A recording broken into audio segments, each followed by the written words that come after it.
In a recent development, the Khasi Hills Autonomous District Council (KHDC) convened a meeting with clan organizations, traditional institutions and indigenous residents of Meghalaya, reaffirming their commitment to uphold the matrilineal system under the Khasi Social Custom Lineage Amendment Bill 2023. The meeting, chaired by the Deputy Chief Executive Member of the KHDC, Pynshngain N Syiem, was attended by former CEM Titosstarwell Chyne, legislators, legal experts, clan elders and traditional representatives. Various challenges affecting the matrilineal practice were discussed, highlighting the need for collective support and cooperation. Deputy Chief Executive Member of the KHDC, Pynshngain N Syiem, emphasized plans to streamline the indigenous clan system by urging all Khasi clans to register with authorities, ensuring compliance with traditional laws, and facilitating government benefits for bona fide citizens of scheduled tribes. Concerns were raised regarding potential social disruption from proponents of a patriarchal clan lineage system. KHDC committed to addressing legal loopholes to safeguard legitimate residents, particularly within its jurisdiction.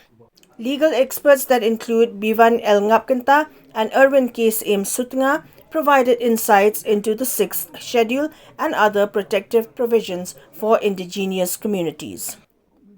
Efforts are underway to establish Sunjuk Kirang Bakur as a subsidiary agency responsible for implementing Khasi clan-related matters within KHDC's jurisdiction. These developments represent a significant step in preserving Khasi social customs amidst evolving societal dynamics. Chairmanship jami ba Pynshngain N Syiem ba iwan ra ikan ki isu ke ba long ka pokong santang yang iki kajai benrio ajai kme namar ngilai i ba pon kami pon kani kajing kulumar wat padeng ki pat ki jongiru kadon kajing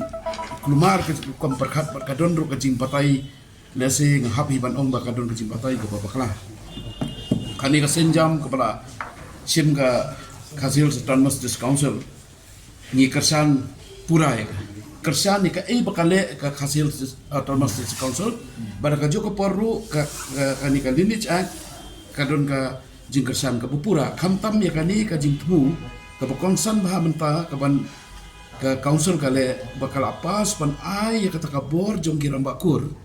kamtam ban kin issue ka clan certificate kenam bakan kan laban tem dan ka laban control kamtam ya kani ka jing mi kikur kiba bon kikur kibangi mi tu itaso haga joko porru kumala ongi chairman badan brom ba Pynshngain omba hapo kala na Lineage Act kamtam ka section 12 kala kren sai ba msya ban aikur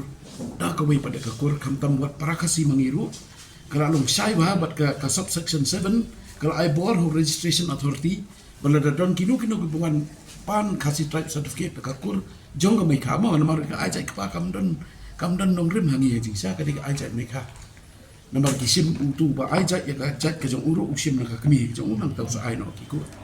di hang tu ka section subsection 7 kala kren sai kedar ba u registration authority da don kum kini kamtam pengkhen ya ka section 3 ka section 9 ka section 10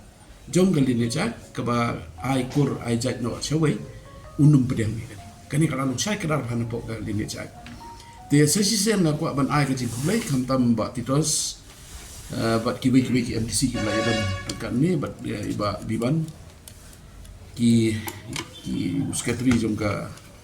sunjuk kira makur gidan ni barab nang ta i acting president ni jongi tingi yawan mentang sengi da kajing skukia nomor ba ngilai i bala damdon ka direction na ka Khasi Hills Autonomous District Council kajing kiu kau kajongi hapo ke social media ka suwanra ya kajing kulumar bat kajing pengkala politik sekaniru ka kam jong kajai ben riu ka bang nga kerpa di kipai ba kajongi hi banginum pengkala politik seka namar ngiwan hang ni da ka mensiem ka ba don kata kajing skukia ba yo aja tu no kani kajai ben riu kajongi ka ba aja kini namar hapo India hingi don tanglai ki Khasi ki jantia ke garo ki ba aja kini but tang kata ni don ru mangi ki Khasi but ki jantia ni don stang khat nyo kan lang but let's say la kini ki internal forces kini ki batrikam ki ban pentroinya kani ka kadong rim jong ajai benrio kawan tang bakan pendu ika dur kemat ke jungil ni ke identity ke pentelat bor ika dis council ru pada kajuk ke por ke manra ika sam kama kam tam ka chung